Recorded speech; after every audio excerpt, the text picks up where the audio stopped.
You want burgers, hot dogs, some chicken, and ribs? Yeah! Yeah! Yeah!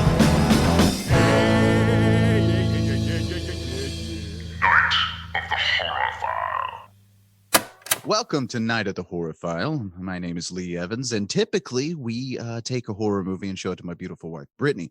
However, she's out today on vacation, so today we're doing we're having a few guests in. Today we have Bryan Parkerson. Wow, I butchered that name. That's the Oklahoma school system. That is okay, man. It's been my entire life. Parkerson. Nobody can get my name right. It's all good. Founder of Dawn Journey Productions and also director of Blood Repentance, which we will talk about in a minute, and his lovely co-star, who many of you probably know, Michelle Honey Gregory, Honey the Mail Girl from The Last Drive-In, and of course she's an actor who got the acting bug at a young age, but so it's actually Honey Michelle Gregory. That's my real name. Honey is your wow. Okay. Yeah. Yeah. That's okay. No problem. Oh, maybe that was my real name. Well, you know, it's funny. Joe Bob got a lot of flack for calling her Honey on the show. You got lots of hate mail. And he addressed it in an episode. He had talked about, like, guys, her real name is Honey. It was like one of the last episodes, and he addressed it. It's like, you know, her real name is the Honey. Last episode I was on. Yeah. It was wild because we didn't have growing up in my house, we didn't have cable until I was in my teen years, until Joe Bob was off the air. So what I would have to do is sneak across the way to the street to watch it at my friend's house. so I caught, like, not every episode, but just every other episode. So that's where that's where my introduction to you was from. Oh, cool. Is it wild coming up and, like, finding out that you have such a fan base? Yeah, I was telling Bryan, I was like, this is like mind-blowing and humbling and weird all at the same time. She didn't believe me. Yeah. I was like, she didn't believe Nobody knows me. I'm just this lawyer working, trying to help people get divorced and protect their children. Yeah, because you took a break after, and correct me if I'm wrong. Again, like, this is stuff I've read online, but you took a break after not the last drive-in, the drive-in theater to pursue a lawyer career. I was actually studying getting my business degree while I was on the show. So when I first started on the show, I was not in school, and then a couple years in, I started college. Can't remember what year it was, but anyway, I started college. So I got my associate's degree, and then I got my business degree at SMU. And I was actually an honor student at both schools, working, going to school, raising a baby by myself, Wow. and on the show, and doing other auditions and other commercials. But that's how I met John. I became a single mom. I was divorced and became a single mom, decided to pursue my career that I'd always dreamt of, and I landed the part as Honey the Mail Girl. So did you have to go through a normal audition to get that part? I'm trying to remember. I remember my agent calling me. I mean, gosh, this was like 30 years ago. So my agent, this is so long. So my agent would always call me and say, okay, this is coming up. Do you want me to submit your headshot? And it's like, I usually said, yeah, doesn't hurt to go to an audition, just see what it's all about. And I think she sent several headshots, and then they narrowed it down to a couple. And then I talked to someone, I met someone, I'm trying to remember. It's people ask me this, and it's so long ago, I can't remember exactly. But I think I met John, or he called me, and they wanted me to do the hubbies. It was a one-off kind of thing. So I was just going to go in for the day, do like a Vanna White. I think that was how it was called. It was like a Vanna White thing. It's like, okay, you're going to show up. There's probably no lines. You're just going to stand there and wave your arms around like Vanna White. Yeah. And John picked me, and the rest is history. So there it is. That's wild. Nothing too, exciting, but Yeah, it's funny because like horror hosts, they have a following, but it tends to like be not well, unless you're Spingoolie or something like that. But like it seems like Joe Bob got most of his giant following like when we all grew up. You know, like the ability to have like these jamborees and stuff like that, which you attended, and that's where I met you. That was a lovely time. That was that was a lot of fun. Yeah, I had a great time. So nice. It's weird. I think so. John comes from the baby boomer generation. He was born in 53, I think it was. Well, so do I. I'm just on the tail end. But it's interesting how much different our generations are. You know, I almost feel like they don't hold on to the past like we do, Lee. You know, like our generation's grown up. We grew up on Monster Vision, and now that we're all nearing 40. We're clamming for our childhood, you know, like actually that's weirdly, it's how I met Honey. I went through this kind of, I can't call it a midlife. I hope it's not a midlife crisis. I mean, I'd die young if that were the case, but I was going through like this kind of introspective, like trying to figure out what I wanted to do with my life. Cause I've got a career, but I'm not happy doing it. Right. So I one of the things I knew I wanted to do was start a podcast. So, and that all stemmed, believe it or not, my film career and my podcast career are tied to John. I ran across Monster Vision on YouTube, and I'd completely forgotten about the show, completely forgotten about it. And man, I just started eating it up. I just started watching as much of it as I could, because I mean, this was my childhood. This was the 90s, you know? So, when I decided to start my podcast, Honey was one of the people I decided I wanted to reach out to. And it was funny because I called her Honey, what was it, a Wednesday? Like a Wednesday morning, I think it was. It was a weekday because I was in the office. It must have been a Wednesday morning. And I'm at my desk. It's like 9 a.m. and I'm absolutely terrified. I'm about to call this woman.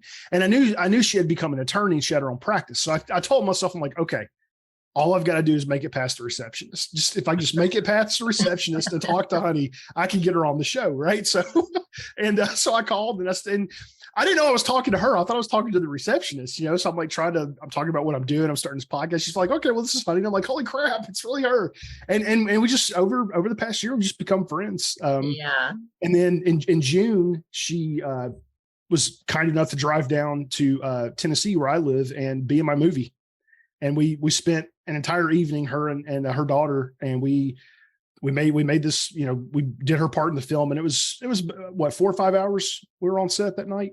Oh yeah, we started about 7:30 and then finished about midnight, something like that. Yeah, it was late. It was late.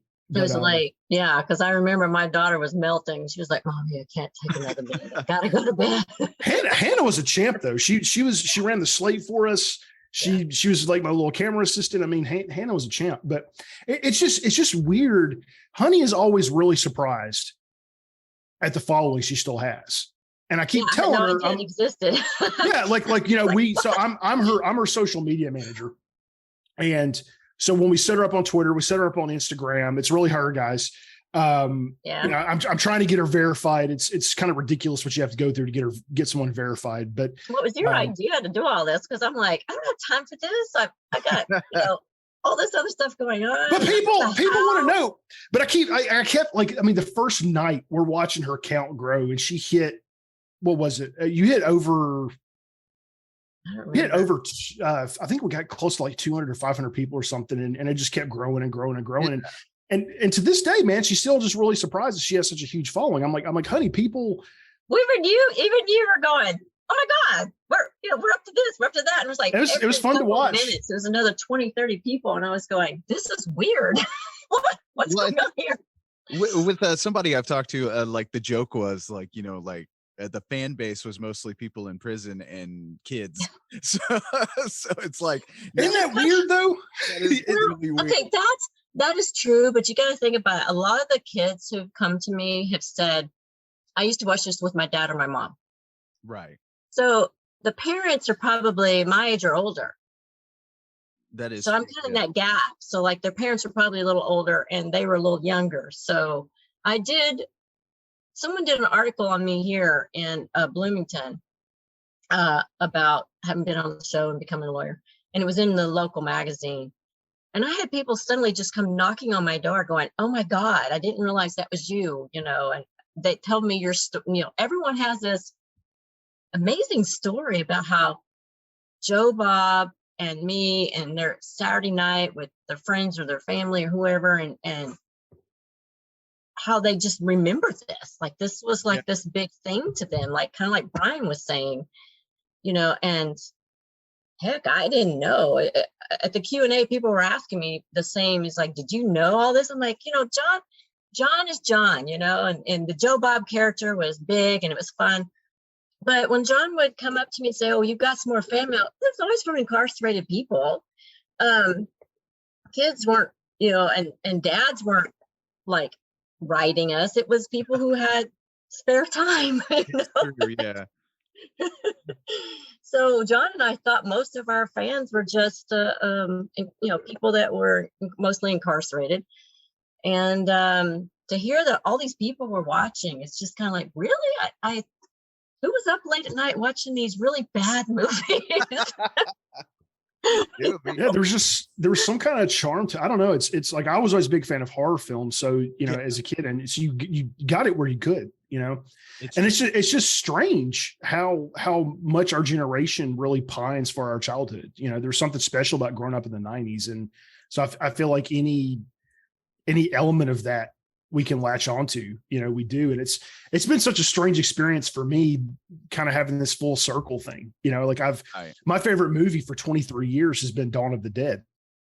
And I've gotten to interview two of the people from the film. I got to interview Jeannie Jeffries. I got to interview Scott Reiniger, and I mean, when Scott sent me a message back saying he would come on the podcast, I literally was like pacing through my house, calling people, like calling my mom, calling my grandmother, I'm like, oh, it's so wow. funny. It's so funny That's because cool. to get to talk to people like Honey and you, Bryan, and stuff like that, it is such a special thing, that you can't quite explain to people, because you'll be like, I'm talking to Honey tomorrow, you guys. I'm having an interview with her, and people are like, oh, okay. And that's just so mind-boggling to me, because I'm like, really? Yeah, this right here, you're seeing it, Lee. This is what I'm talking about, dude. Like for months and months and months, like she always like, I don't understand, like, how are there so many people that like, I'm like, dude, I'm telling you, there are tons and tons of people that know who you are and they want to know about. And like, I've been having to teach her how to Twitter. That's been fun too. She's like, she sent me a picture last week, or was it earlier this week? She sent me a picture of something she had grilled. I said, ooh, let's put that on your Twitter. And she goes, why? And I'm like, because that's what people want to see. Yeah, like they would like love just seeing what you're doing, like that's exactly the point. I know grill. I mean, I know Bryan likes to grill, so I'm like, oh, check out the pork chops, man, And so he's like, yes, it's on Twitter. I'm like, no one has to see my pork chops. Yeah, and honestly, like that's what I got sucked into the Twitter sphere. Like, I think I joined social media completely, Facebook and everything, back in 2019. Like, so I'm still kind of fresh to it. So like, it's a whole other atmosphere on there, like about what it is. Because you got like stuff which here lately I've been trying to put more positive back than I put negative, unless it's just people who need to be called out. Positive is good. Yeah, I'm kind of I'm a little bit of an activist, but like that's not. But one of the roughest things about social media I find is just the knee-jerk reactions you get from people, which it's easy. Yeah, which we experienced, didn't we, Bryan? We experienced that. That was something. Yeah. It's been surprising to me because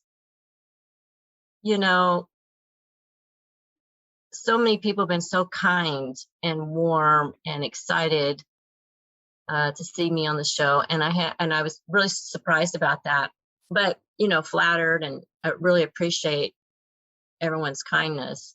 But then there's always a rotten apple in every bunch, right? Someone has to say something that's just not nice. And and like I said, like I've told people a lot of this, because they ask like, why do people jump to a conclusion so much on there? I was like, well, it's almost not their fault in a way, because like the algorithms and stuff and all the way social media is set up is just a harbinger for negativity. Like negative stuff gets more. Well, for me, I kind of got sucked in when I was doing a little bit of social media a few years ago with some of the craziness that was going around, the fake news and this, that, and the other. And so you're like, well, what's real? So there were a few times that I would post something and literally say, is this real? Is this fake? You know, whatever. Or what do you guys, to my own personal people, you know, and just get some feedback. And apparently someone found one of those on my page that I had just posted it. Because I always get my friends, like if I post something weird, they'll start messaging me going, oh yeah, that's fake. I've already checked that. I'm like, oh, okay, you know, or they'll go, oh my God, no, that's like real. And I'm like, oh wow, okay, well, people need to know that. So maybe I should leave that on there, you know. Yeah. But you know, someone who doesn't know you, they don't know why you posted something, or they just assume that maybe just because you posted it, that's who you are, what you believe, or they want to twist it into something else. And apparently someone thought they were going to get a couple minutes of fame and, you know, start a ruckus by being cruel. But, you know, I am a person that believes in trying to put positive energy out in the world. You get what you put out. And Exactly. I don't want to say anything really negative about that person. I hope that they can come to terms with whatever they were thinking or feeling on their own. And, you know, that's their deal. Yeah. I love all people. I know. So- That's the thing, is like you try to be real positive, you know, like and think for it, because in a way, you know, none of us know each other on social media. Like I feel No. like unless No. you've met in person or Yeah. had a chat like we're all doing here, you haven't really met it. Yeah. You know. Right. Well, just too, like people always say, oh, wow, I love that recipe. And you go, yeah, it looks so good. Right. And they go, yeah, did you eat that? I'm like, no, I wouldn't eat that. It's like 5 billion calories, but it looks good. Looks You know? Well, the Some whole people think because you posted it, that's something you made for dinner or you want to make or you eat on a regular basis, but it's not. It's just something like, oh, well, this is interesting, you know, but it doesn't mean that's who you are. You just happen to think, oh, well, that's really cool, or that's really weird, or really sad, or whatever you're thinking, you know, they don't know what you're thinking. Yeah. the whole thing's my fault. You know, I mean, no, it really is. Like, I'm hoping actually Darcy's listening so she can hear this was my fault.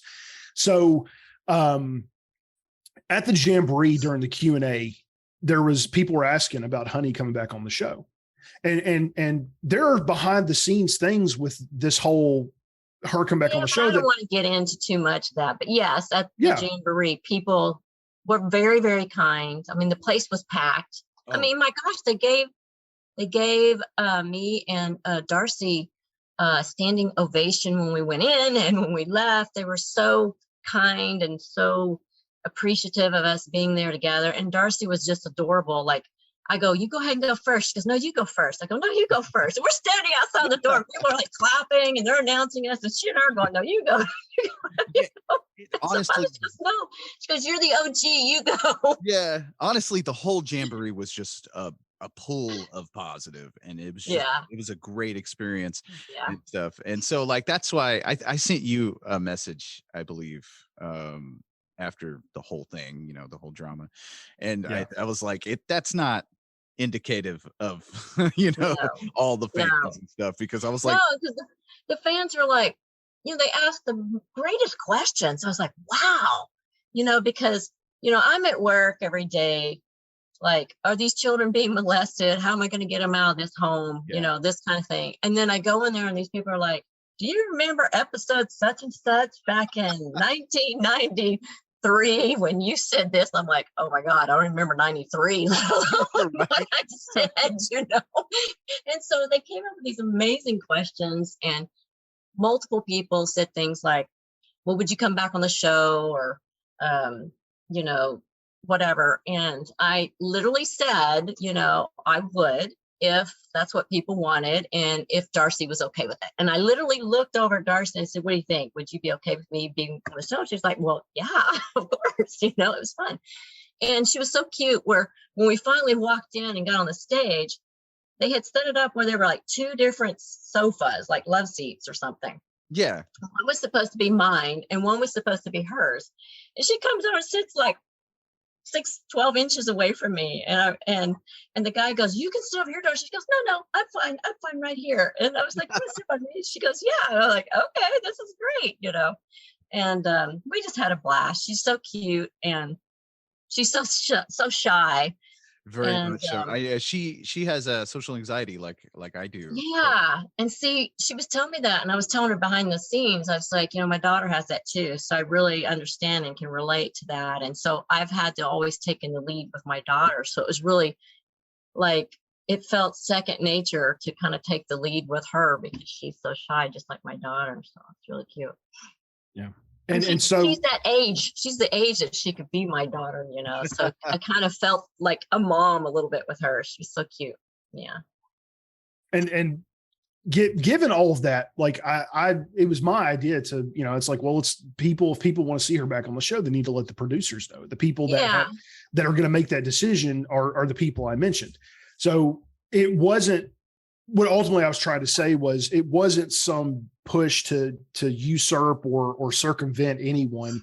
It was purely or to hurt anybody. Exactly. That would really upset me if people thought that I was intentionally trying to hurt Darcy or anybody else. Well, I know a few people I talked to, I was like, that's not what, because again, with the, the algorithms and stuff on Twitter and the powers that be you tend to think something malicious is coming from somewhere, because that's all there is usually on there at some points. But like I explained to someone, I was like, no, that's just an old school promotion technique. That's all that is. Like, it's just drumming up to see if anybody's interested. Like, exactly. Because I told Bryan, I said, Bryan, I would do it if people really want me to go. And he said, well, let's find out. Let's do this. And I'm like, what is that? And he's like, oh, you'll see. Blah, blah, blah. And he starts typing, and I'm like, oh, okay. And next thing I know, it's like, I was like, what's going on? Yeah. And the reception was mostly positive. There was just this one person who came in and created some fake accounts as well and started spreading this screenshot and spreading some libel, essentially what equates to libel. And it had an impact. Some people saw it and immediately assumed something about Honey that's not true. And there was nothing malicious about what we were doing. I can tell you, just as her friend, she has nothing but respect for Darcy. She has nothing but love for Darcy, and there's not an ounce of her that wants to replace Darcy. And in fact, it's quite the opposite. She wants to sit in her shadow if she's there, because it's her and John's show, and she recognizes that. And there's not an ounce of anything malicious or negative, or but there were just some people that took it that way. And so I take the blame for that. I felt really bad when all this happened, because it hurt Honey. It hurt her. And I felt like it was my fault, and I still feel bad about it. You've said that many times. I still love you. It's okay. But we were just trying to, I was just trying to help my friend. Yeah. Ultimately. Yeah. Honestly, I think most people saw that. Like, so I don't think it's, it's just like I always say, like, the negative people are the loudest. So I think that's what bled through more than the positive. But to the Mutant fam's credit, the majority of them saw through it, and are like, this is ridiculous. And she still, there are people all the time talking they're talking how much they love her, and they, they want to see her. We just, we just announced a convention she's going to in November. And so, it's been overwhelmingly positive from everybody, thankfully, and there have been a lot of people that have reached out with support. Yeah.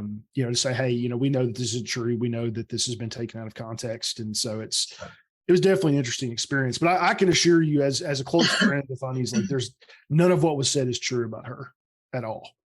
Right. Yeah, it's really sad. But he wanted to look important. So there you go. So speaking of which, you're going to be appearing at fan conventions and stuff like that. Is that a new thing for you? Or all this is new. It's really weird. So when let's see, when was it? Last year, 2020, I think, is when the production company reached out to me, and they wanted me to be in their documentary about the show and possibly come on as a guest. And I was like, yeah, sure. And then that fall didn't work out. And they were like, well, we're going to keep this in the works. You know how it is in the entertainment industry. Right. And then all of a sudden I got this message like, oh, hey, come on. We definitely want to do this. I'm like, oh, whoa. Okay. So it worked out where I was able to kind of finagle some things with my schedule and go. And then so many people afterwards were like, well, we want to see more of you. I'm like, oh, wow. Do I want to really do this again? Is this really what I want to do? And so, I kind of put the energy out in the universe, kind of like, if this is what's supposed to do, then we'll see what happens. Right. And next thing I know, I get a call like, well, we want you on the Jamboree. I'm like, okay. And then I go to the Jamboree and people are like, pass my card, like, we want you on our show. We want you on our podcast. We want you on this, that, and the other. I'm like, oh my gosh. Oh, the floodgates opens. Yeah, snowballed. So, since there is such a huge following and a request, then, I'm going to see what I can squeeze in and have fun with it. And, why not? What the heck? It'll be fun. I mean, for me, it's just about having fun. And my daughter's enjoying it. She's seeing a side of her mommy that, was before she was born. Right. And she thinks it's cool. She's like, yeah, Mom, do it. So I'm like, so she's supportive of me and she wants to be a part of it. Then, it's good. As long as the fans want it, my daughter's okay with it. So there you go. Yeah, totally. So Bryan, is this your first feature? So this actually, I've had people, this project is weird. It started out as a 2-minute challenge from a friend of mine, and it just started gaining traction and growing to the point that it's got a full cast. It's got a crew. I've got a crew of people that I work with now. And, it's not feature length. I could turn it into a feature. I've had some people say that I should. It's difficult. I don't think it would be logistically possible to turn it into a feature at the moment, but I do have a sequel in mind that will be feature length. And Honey will be a big part of it. Oh, all right. Amazing. I was telling you about that. Dude, you can't act surprised. I told you about this like 2 days ago. We're on the phone. You were just kind of throwing some stuff out there. So I'm glad you decided that you're really going to do it. Yeah. I think I might have an idea and then you can be part of it. It's like the creative mind going. How it works. Corey's on board. So, sorry, Lee, go ahead, man. I'm sorry. No, you're fine. That's usually how it works, though. Like you just have like a little spark, and then you can build upon that, and you have a whole roaring bonfire at the end of it. Right. I have to brag on Honey for a minute. So it was so weird. I don't know how big my film career will get. I don't know how long it's going to go, but the most special memory I'll ever have. I mean, like I could direct with Quentin Tarantino and it wouldn't top getting to direct her in a film. That was probably one of the most special moments of my life. And it was so random too, because she sent me a text. She sent me a message and was, I forget, I'm trying to remember how the context of how it all went down. She said something, you sent me a funny meme that morning. And then I was telling you something about the movie. And then you had, and you mentioned like, oh yeah, well maybe, I was thinking about coming down there and maybe I could, come by and visit or something. And I was like, yeah, that'd be great. And then I was driving to the doctor and I got to thinking about it. And I'm like, if she's actually going to come say, hey, I need to put her in the film. So I tried to call one of my business partners. He didn't answer. So I called my other business partner and I bounced it off of her and she liked it. And I was like, you know what? I'm making an executive decision here. I'm going to do this. So I called her and she goes, hey, how's it going? I'm like, I got some fun news for her. She goes, all right, I'm all about fun news. And so I bounced this idea off of her and she was all about it. So we put a tentative date on the calendar, man. And then began one of the scariest, most anxious periods of my life, because all I could think about is something is going to happen that's going to keep this from happening. Oh yeah. And it came that close to not happening. I'll tell you, man, I had a COVID scare. I got exposed to COVID one Sunday and I got kind of sick, but I took 4 tests and they were all, I took 3 tests and every one of them was negative. So I was like, well, okay, maybe I just got a cold or something, and then by the time the filming date rolled around, I was feeling better. So Honey came and we met. It was probably the hottest day of the year too. It was horrible. I feel so bad for Corey, that outfit I put him in. Oh, I know, right? It was like 98 degrees outside. I was sweating. I had poor Corey dressed in, because his character, I can't go too much. There's so many twists in this film that I can't really talk about. It sucks. I totally understand. I have my own movie I'm currently working on that's like that, where like people are like, well, tell me. And I'm like, I don't know what to tell you. Yeah, because like it's gonna give something away if I Yeah. tell you anything. Yeah. But like, so he's dressed in this like hoodie and gloves and long pants because I'm trying to hide his identity in the film, and it was blazing hot outside. I mean, like I felt so bad, but but she and I met for dinner, and you know what's funny is, you know, it was the first time we had met in person, and it felt like I'd known her 20 years. Yeah, it was really yeah. weird. It was really bizarre. It was just like, and we just were talking, and we went to set, and man, she is amazing to work with. She comes in the room just lights up. She carries this glow about her. She's everybody's friend. She's getting pictures with everybody. Everybody's excited, and we just had a really awesome night, you know. And what's funny is there's one scene in particular I was really worried about, and my ultimate fear was, you know, somebody was going to have to put their hands on her. And I just was feeling like, you know, I care about my actors and actresses. I want them to feel safe. I want them to feel comfortable, you know. So I was worried sick about that scene, and she took it like a champ, you know. And it was such a bizarre day too, because I had to go buy outfits. So I'm at Ross. That was funny. And I'm sitting there in the women's clothing section, and I'm just completely lost. I'm like, I don't know. She sent me some sizes to look at, but I was so lost. I'm like, I have no idea what I'm doing right now. So I called her. And she's like, so she's walking me through, like, picking out clothes at Ross. And then I got off the phone with her. I still felt lost. There's this little old lady in the aisle. So I like went up to this random little old lady. I'm like, hey, they got to ask her about, like, if this shirt's kind of see-through, what can I do to keep that from being the case? And she's like, oh yeah, you know, just get this. So I just like randomly went up and asked this random person to help me buy women's clothes. It was just really funny. And then we get on set, and I'm, you know, honey's like, so which of these you want me to wear? And I'm like, whatever's comfortable for you. She goes, no, it's more about, like, what do you want? What's your vision? I'm like, whatever you're comfortable in, you know. Like it just was just like back and forth. So she finally settled on. We're so different, and I'm like, well, what does the character wear? Okay, you need to tell me who the character is, right? He's like, no, which one do you like? Which one do you feel comfortable? I'm like, well, yeah, because for me, I just wanted her to feel. Yeah, I just wanted her to feel comfortable. You know, that was my thing. I'm like, whatever you're comfortable in, like, you know, it's because you this is going to be a rough night for you at one point. So whatever you're comfortable in, you know. And it was fun to actually have the shirt. Let me grab it. I'll show it to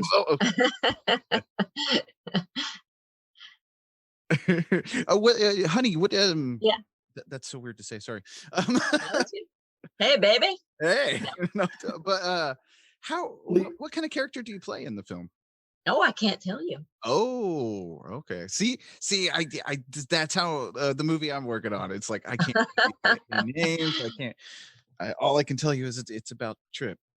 Like, yeah, to say anything about it gives something away. But Lee, I've actually not showed these to anybody on a podcast. You're the first. I'm probably we're thinking about doing an Indiegogo, and so this is the shirt that she wore. It's covered in blood. I can tell you that. I was like, hey, you sealed it. Yeah. And these are the dish gloves. Now this is the fun prop right here. Like, this is the one, and the shirt, and by the way, the shirt's signed, guys. If we do an Indiegogo, which I probably am, the shirt is signed by her. But those gloves, there was, so in the scene, like, she has to answer a door twice. And so, you know, we did, like, I don't know, 6, 7, 8 takes of these scenes. But at one point, the gloves just, I guess your hands started sweating or something. And yeah, they're so plastic, you know, rubber or whatever. My hands just started pouring sweat. So this, like, we have this really great take going, and she's like, the glove won't come off, you know, like, so we can't get the gloves off, you know. So what does she do? Stuck. It's like a suction in there. It's like they won't come off for nothing. So we're all laughing, and we think it's hilarious. So, but what she ended up doing, she went really MacGyver with it, man. Like, we didn't have any baby powder or anything. And actually, it kind of reminds me of something I need to keep on set with this now. She actually took table salt and dumped some table salt in the gloves, and it was Himalayan salt. Yeah. So it worked like a champ. You know, so we got all the takes, and it was so cool too, man, because at one point, early in the day, she texted me and she said, I'm anxious. And that meant so much to me, because what that I wasn't happy that you were feeling anxious, but what that communicated to me is that you cared about what you were doing. Well, yeah. I mean, this is special to you. I mean, you've been talking about it for a long time, and we've become friends, and I knew your heart, and I knew how much it's meant to you as your dream. And I was thinking, my God, I haven't acted in 30 years. He wants me to come do this. I'm going to totally mess this thing up for sure, And it was the opposite. While we were doing it, I was like, I feel like I'm overacting, like, because I hadn't done it in so long. When I was on the last drive-in, I was just me sitting there laughing and having some fun and singing with Darcy. And we're just being goofy. And if you mess up, it's no big deal. It makes it more fun, But this was something that was serious and important to him. And so it became serious and important to me. And I wanted it to be something good and successful. And the whole time I was thinking, oh my God, I haven't acted in so long. It's going to suck. I know it. And it was, and it meant so much to me. It was one of the greatest nights of my life. I felt so special. And man, she killed it. Like there's a, and a sign of a good actor is if you can act well without dialogue, right? She had no dialogue at all. Any words she spoke. Like I was overacting. Because... No, not at all. I'll have to show you. We'll have to do a Zoom call, honey, and I'll show you the footage so you can see it. Okay.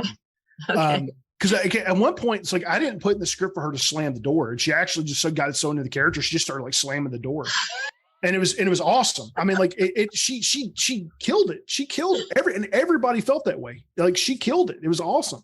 I think everybody was so sweet. Yeah, to an independent director, like when someone actually well, excuse my French, but it gives a shit, about the product and stuff like that, and the art, like that means the entire world, because like I've dealt with that where people are like, I'd love to be in a horror movie, and I'm like, okay, cool, well, it's this and this, and they're like, okay. Like, well, it's not it's nice to have someone treat it like how you feel, Well, this is his baby, and it's like, I know how I'd feel if it was my baby. It's like, I want you to do a good job. Yeah. Well, and what's interesting is Honey has been with me from the beginning of my journey.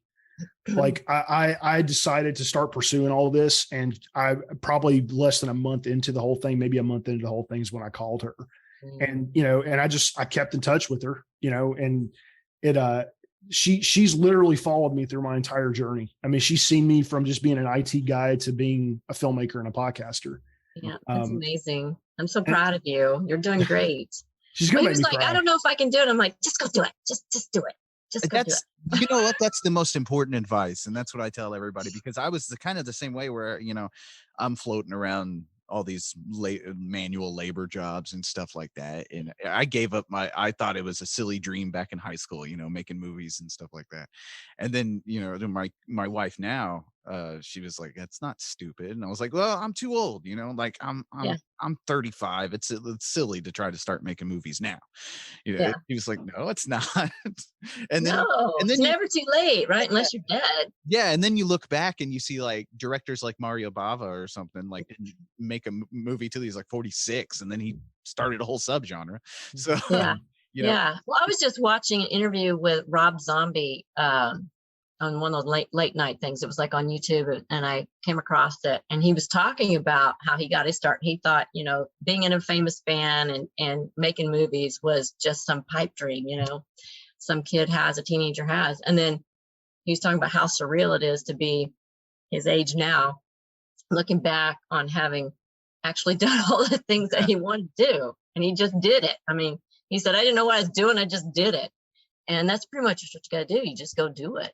Exactly. Like, because a lot of my friends and stuff, other filmmaker friends and stuff, there's a couple that are like, well, I did this and this and money. And I was like, yeah, but if you just go do it, like, just do it. Don't care about that stuff right now. You're not working for a big studio, so you don't have to worry about budgets and stuff like that. Just go do something and see what happens. Like, put something out there. Like, the world needs more art anyway. So well, every journey starts with that first step, right? And this is an example of that. I mean, this literally started like my best friend. I asked him to be a part of my company, and he said, well, I want to see if you're serious about this. Like, I want you and your roommate to go make a 2-minute film. And that 2-minute film became Blitterpins, and we're almost done. We hit a production snag, so we're getting close to the finish. So it's been interesting. It's tough. It's tough making films. A lot of patience. Like that's one thing I've learned is you got to have a lot of patience, because I'm a person who's like, I want to get it done now. I got to get it done now. That's me, like yesterday. Yeah. And that's almost something you cannot come at. Not in the artistic world, because No, the no. majority of people that are artists are on a different mindset and a different, I don't know, schedule. They're Right. usually late night people, and they're more, I don't know, relaxed. Yeah. And I've been in business school and I've been in law firms, and it's like, get it done now. Okay. And it's a whole different world. Yeah. But even this production, I mean, she was a professional. She was absolutely a professional. Asked my asked my thoughts on things. How, what do you think of this? She was very professional. But one of the coolest things I've ever gotten to do was direct her in a movie. I mean, it'll always be like, that's always gonna be my top filmmaking memory, no matter what I do. I mean, and as big of a Quentin Tarantino fan as I am, like, getting to work with him won't top that night. It just won't.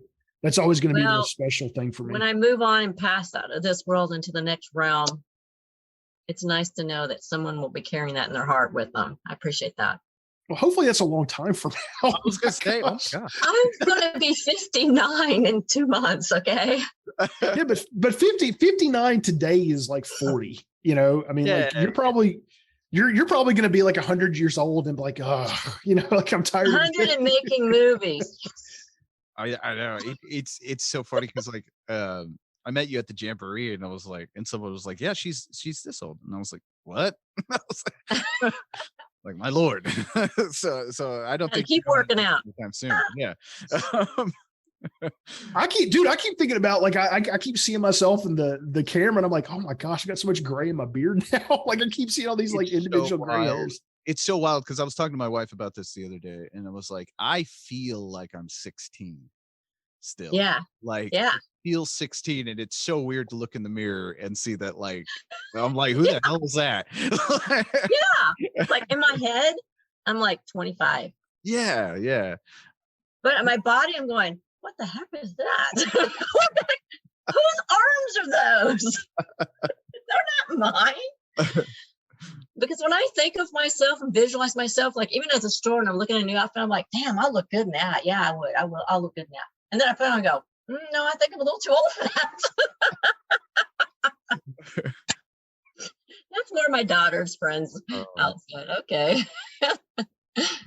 Well, I'm excited to see Blood Repentance. Like, I'll make sure you see it, man. Yeah, I'll make sure. I'm excited to see. I love watching, Sundays are my days. I've told someone about this and they're like, what? Because I'll go on, like, Amazon, which Amazon has a lot of even though Amazon's terrible company, but anyway, on their Prime Video. Be careful saying that, because someone might object. They're gonna come get me. You're gonna get canceled, dude. Jeff Bezos is gonna come after you personally. Don't put it in writing or someone will post it all over the place. But they they have an easier way for your film to get seen, so you can go on there on Prime and watch all these super zero budget films. And so on Sundays, I always sit down and I watch them all, like, as many as I can fit into my schedule, because, like, I'm just like, well, what if happens if one of these people is the next John Carpenter or something like that, or the next. That's a good idea, Brian. You should put your stuff on there. So Amazon, the movie's not going to be long enough to get on Amazon, but I think we can get on. So I won't even be able to get it on Film Hub, because it's only going to be about 20, 25 minutes. Now, what I could do if people are up for it, I don't know. I mean, honey, you've seen the production happen. I mean, like, I could flesh the script out to 40 minutes and make it. I'd have to come back for another visit, huh? I'm okay with that. I mean, are you upset about that? I'm not going to object. Nice. I don't know. I'll talk to the team about it. And because, I mean, technically I have a film under my belt now. We actually just finished a movie for the Knoxville Film Festival. We did something called the 7-day shootout. And what you do is you have 7 from kick. So there's a kickoff event that happens, and you draw a number, and based off your number, that's the genre you get. So they give you a genre, and then they give you 3 elements you have to include in the film. So we actually luckily got horror. I was like, yes, awesome. So, man, we got on a Zoom call, we banged out a script. And then that Sunday we went and spent the entire day filming, and we got all the footage, and then we spent the next several days. I mean, I was exhausted. You guys, Connie, I was exhausted. by the Yeah. time it was over. He says to me, he goes, I don't feel like talking. I was like, wait a minute, what? Yeah, she said no. Her words were, "Let me hang out." You said, "Hang on a second, I need to pass out." And I got concerned. And you're like, you say you don't want to talk, and I'm like, I was exhausted. I mean, last night I felt like you after you came to Knoxville, because last night I went to sleep. My girlfriend was coming over to record some music and stuff, and I just went to bed. I slept for like 3 hours. Like I don't ever take naps, but I've been fried since the contest finished. But it was cool. I mean, we got a film done, and we made something really amazing, and I can't wait for people to get How long is it? It is 6 minutes, 59 seconds, and 14 milliseconds. Oh, that's awesome. Well, and there it is. I know this because you have to put a title card at the beginning that they call it a slate. You have to put a slate at the beginning that has the exact time. And like, I mean, they're sticklers on that 7 minutes. And what sucked is when we exported it out of Premiere, it added time onto it. So the guy that runs the festival, I was like, hey, Keith, just so you know, in Premiere, it's 6 minutes and 59 seconds and 14 milliseconds. It's not 7 minutes. For whatever reason, when we export it, it's adding time onto it. I don't know why exactly. But we actually, it's so cool, man. We did the film, and I've always wanted to do a black and white film, and we did a black and white film. I co-directed it with my friend Jordan, and then I did cinematography with Luke, my friend Lucas, and we did cinematography together. And it was awesome because like it's you have these two different styles of filmmaking, right? And that's what this project taught me. And this whole film venture for me has been, I've learned the power of collaboration and not to be afraid of it. Yes. And so Lucas and I did the cinematography. Jordan and I co-directed the film. But what's amazing is like Lucas is a totally different cinematographer than I am. I'm very like George Miro old school. George shot like a comic book, right? That's how I shoot. Camera's on a tripod. I frame up my shot, I take it, and I'll do some pan stuff, right? Yeah. But Lucas, on the other hand, is gimbal, dolly. He does all these really bizarre, really guerrilla type scenes, and so you see a mix of that in this film, and I thought that was so cool. And actually, as we finish Blood Repentance, I'm going to try to incorporate that. I'm going to get Lucas to run a second camera for us because I've really grown to appreciate that style of filmmaking. There's some really powerful shots in this film that just wouldn't be possible with a tripod or traditional pan shot, and those pans are scary. In fact, the final scene with Honey was really, really integral scene. And it was funny because the best take is actually the one I can't use. It always is. Yeah, man. Like she's late, and being on a set is so fun because there's tons of laughs and you goof off, and it's just like it's being with your family. And so like Corey gets up, I'm following him with the camera, like, okay, the pan's beautiful, right? Like, okay, we're good. And I start following him, and there's the entire cast and crew right there. Everybody's standing there watching. And I stopped and I said, you guys are all in the scene. We just started out laughing. Yeah, everybody started laughing. Well, and then apparently the other thing, I kept turning the lights off. So we did this camera trick where somebody disappears and appears, and like I have the camera. The way I did is I had the lights flip off, and then I stopped the camera. Then I had the person step into frame, and I flipped the lights back on. Well, I don't know. I don't know what was going on with me. I guess my adrenaline, because you get adrenaline when you're on set, like you're just going on adrenaline. Yeah. So I kept like I ruined a couple takes. I actually flipped the lights back off because for whatever reason I keep my hand on that light because I was getting ready to flip it back on. So you just have goofy stuff like that. Like there's some behind the scenes footage of me. Like I grabbed where Honey was on the floor.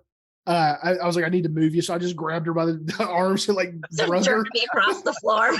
She's like sitting there covered in blood. And here's this big guy like dragging her across the floor. So I was like, you know what? Somebody should have got this. So we just like recreated it. And so there's footage of me like just pulling her across the floor. And it just was a lot of, or like, Hannah threw something at Corey at one point. She's like, get your hands off my mom. So there's just there's all these really goofy things that go on. We just had a lot of fun. We really had a lot of fun. Everybody was so much fun to work with. In the past, I've worked on some sets where it's like so clinical. You're just like, oh man, this is not fun. But you guys were a blast. I really enjoyed it. I think that always kind of bleeds through into the finished work is when everyone has gotten along and it's been a good time on the set, or at least a nice, cohesive, friendly atmosphere and stuff like that. So it usually bleeds. You could tell everybody liked each other and they're all friends and everybody's cutting up and everybody's having fun and everyone was happy to be there. And and willing to participate and jump in and help out. And Yeah, it was really cool. because that's the most important lesson I think a lot of us independent filmmakers tend to forget. Because a lot of us work with so little budget. Like I think my first short I just finished like a few weeks ago or something, or maybe a few days ago. I don't know. It's been a while. But my first short was just me alone with a camera. Like so. I think we get kind of used to that, but then we forget that working with others is such a very important part of filmmaking. Yeah. And And working with a team is always challenging, always challenging. And Because you that's have most so many important. different personalities, and everybody has their own perspective on how something should be done, and then they start clashing, when someone has to step in and say, well, this is how we're gonna do it. Yeah. And then everybody's mad, And And like, you're like, I had a friend tell me about that. He was like, I don't feel like people are getting my vision and stuff. I was like, okay, this is your first film. You don't have the room to be Kubrick here, so you can't do that. You're gonna have to work with everybody. But that's probably the biggest part of being a director, though. Like your job is to get your vision across, right? But it's also being able to work with other people. Right. John Carpenter talked about that. I think he was doing an interview with Mick Garris, and he talked about the importance, the psychology of directing, and the importance of being able to be to your talent. I hate it when they call people talent, like but anyway, but I'll go with it. Like, he talked about he emphasized the importance of being able to be to your talent what they need so that they can give you the performance that you need. So, and specifically he said, if this person needs a dad, I can be a dad to this person. If this person needs somebody to be a jerk to them, I can be a jerk. It's like, I will be to them whatever I need to be. And I just in my short experience doing this, I found that I try to create an environment on set that's friendly and family oriented. I want people to feel like family. I'm very, very big, and Honey can tell you this, I'm very, very big on friends and family. Yeah. Just as a human being, as a person, as a man, my friends and my family are the most important thing in the world to me. Well, you and I are a lot alike because, well, our birthdays are the same day. True. That's true. We do share the same birthday, actually. So he's like the male version of me, which is really funny because he'll say something and he'll go, I don't understand why I'm like this. I'm like, you're a Libra. It's okay. She says it all the time to me. All the time. It's just it is strange. I mean, we'll talk. I mean, I'll call her, man. We'll talk for like 3 or 4 hours sometimes. Like just it's yeah, she's one of my nonstop, man. It's like, and we're like, wow, why are we on the phone so long? Crap, I've got stuff to do. Yeah. But we just can't stop talking. Yeah. But he can talk more than I can, which is saying a lot because after about 3 hours, I'm like, okay, Bryan, I got to go to bed now. I'm tired. Well, and that's why when I told her I was tired, like, cause she sent me a text. She's like, "Are you dead?" And I'm like, "No, I'm just tired." I'm like, I don't feel like talking. And she's like, "There's something off about this." Like, I'm like, you don't understand how tired I am. Like, I was going off like 3 hours sleep. Then I was up until like 2 a.m. the next day trying to get, finish the export and get the movie off to the KFF and the Knoxville Film Festival. And so, like if I'm not talkative, there's something wrong. Exactly. So she knew something was off because I wasn't like blowing up her phone with messages and stuff. Like, she's like, something's off. Yeah. I even told Hannah goes, "You talked to Bryan today?" And I go, "No, something's weird." I haven't heard from him. Well, I'm excited to see whatever you guys turn out. Like, honestly, like just the cohesiveness that you two have together. It's going to be great. I'm looking forward to doing some stuff in the future. Yeah. Have you tried out for anything new or have I? Anything? Not tried out. I do have some irons in the fire. Some people want me to host some screenings. The convention that's coming up, and I was supposed to go 2 weekends from now to be in another thing Bryan's involved on, but there's the scene that they wanted me in is like on a Sunday night. My daughter has to go to school the next day, and it's like a 4-hour drive away. So it just wasn't gonna work out for my daughter's schedule. But there's little things that people have been kind of throwing at me. A couple of people have sent me scripts since they've seen me on. There's one where this guy wants me to play like this psycho killer, and I'm like, ooh, that looks kind of interesting. That sounds I like think I might Yeah. could do that. It's a great part. In fact, when I was reading it, I even started getting into character, and my voice changed, and my body, my face, and I was like, oh, whoa, I'm connecting really fast to this crazy character. So I was like, So we'll see a lot of stuff. I think the universe is sending things to me. So we're going with it. Yeah, just We'll see. Who knows? Good. I told Bryan, I said, if someone wants to offer me $1 million to start making movies, I'll quit being a lawyer. Yeah, because is it hard to balance that acting with being a lawyer now? I mean, even though you're just starting back up. It's like when I was at SMU, I had such a set schedule, and my agenda was crammed constantly with homework and assignments and meeting with groups and writing papers and all the things I had to do at SMU. And that it got really hard for me even going on auditions, let alone take a couple days out to shoot something. And my agent was just like, you're in class all day. How can I get you, any work? And that was kind of the point where I thought, well, it's waning down. And then I left and went to Europe anyway for a couple of years. And then I came back and went to law school, and I've been doing that ever since. But now it's kind of like new things are happening. So, we'll see. I'm open to it. So if you or anybody wants to, do a project, Totally. I'm open to the ideas, especially pay. And I was telling Bryan, it's like, in my 20s, I got a lot of the bimbo blonde jobs, like, here's my boobs, here I am, but now I'm ready to do some real acting, Right. Before I couldn't get any work. But I think with the nice thing about the horror genre is that there's so many opportunities to do some really cool things. So we'll see. There's so many people doing different kinds of flavors, and it's So I wouldn't mind playing a vampire or a psycho killer, We're definitely gonna we have some stuff in the works that we're talking about. I'll be around. I don't think I'm going anywhere. It's kind of exciting. It's kind of shocking. It's kind of like, oh wow, this is happening. But okay. And by the way, Honey Trivia, she's a writer. An Yeah. excellent one at that.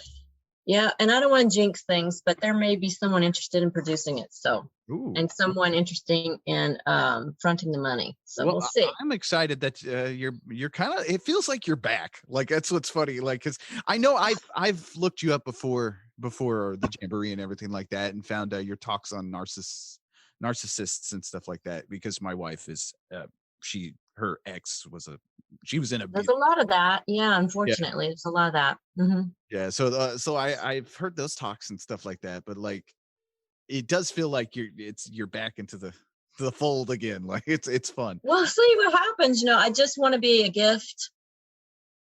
Whatever I do, I want it to be a gift to the world and not a hindrance or hurt anybody. But I